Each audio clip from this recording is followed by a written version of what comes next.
Why do people need to play? What's the importance about playing? Why do people need to play? Yeah.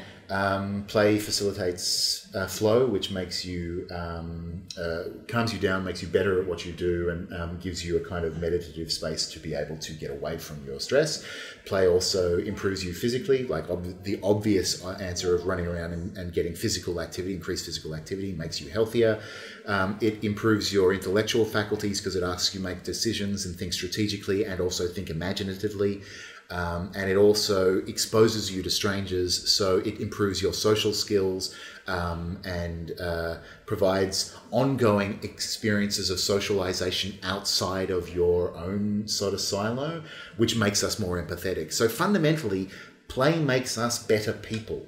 The reason okay, this is crazy, Rob, talking, but one of the reasons why the world is in such a parlous state of pain it is in the moment is because they aren't playing enough. Because for the last 100 or maybe 200 years, we as human beings have taught ourselves that play is not for grown-ups. Play is for children and is only important for children, and is not important for them either. It's only important in that it teaches them to become better workers, and that for somehow grown-ups are not allowed to play. And this is a thing that we come up against less and less now. I'm feeling it's not as much, but it was very much at the start. Yeah, of people coming over to us going, what are you doing? Why are you doing that? Who's paying you to do this? Because the only reason to play would be because you're being paid for it. Yeah. And yeah, of course, a lot of us were being paid because we're doing professionally, but that's not the point. The point is that play makes us all a better people. And without play, we find ourselves in smaller and smaller kind of silos of our communities. We don't think imaginatively. We don't imagine what it's like for other people to be alive. And yeah, I feel like the world hardens so much around these notions of work and responsibility, etc., and being an adult and what's valuable for them, and what's childlike and not important, etc., which is crazy, because without those things we solidify, we kind of ossify. It comes down to, if you don't use it, you lose it. If you don't exercise, you'll get fat, or you'll waste away. If you don't imagine and you don't think and you don't plan, you won't be able to interpret the world around you. And if you don't experience viewpoints and people that are different to you, you will become increasingly suspicious and walled off and insular. And basically everyone turns into Donald Trump. That's why it's important. And I often feel like occasionally people will go, oh, well, what about people who don't think you should play or whatever, etc. And I'm like, those are the people who need to play most of all. Yeah. The ones who say play is not important. I don't like fun. I'm a grown up. Yeah, you need to play really badly.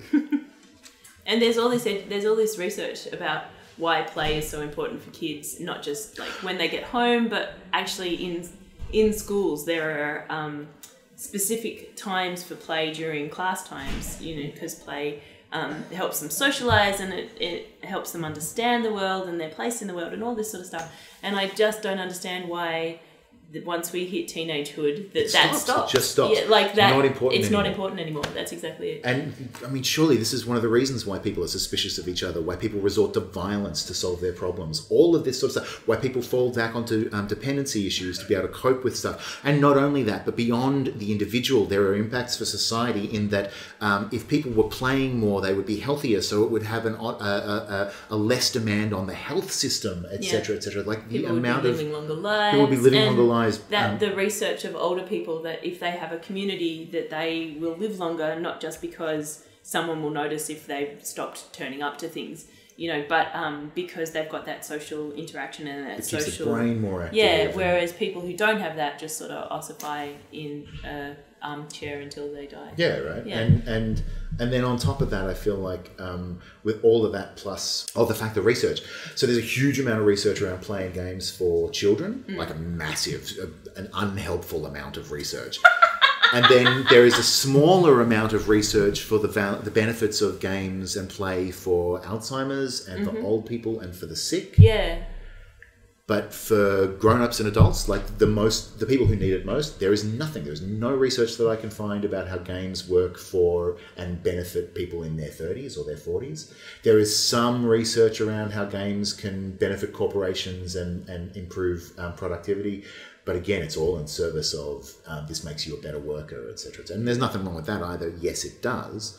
But it demonstrates what people think is important, right? And that play is just for children or the elderly or the unmade indie, or the right. Like it's a thing for people who are not normal people, or grown ups or proper people, right? There are all the other kinds of people.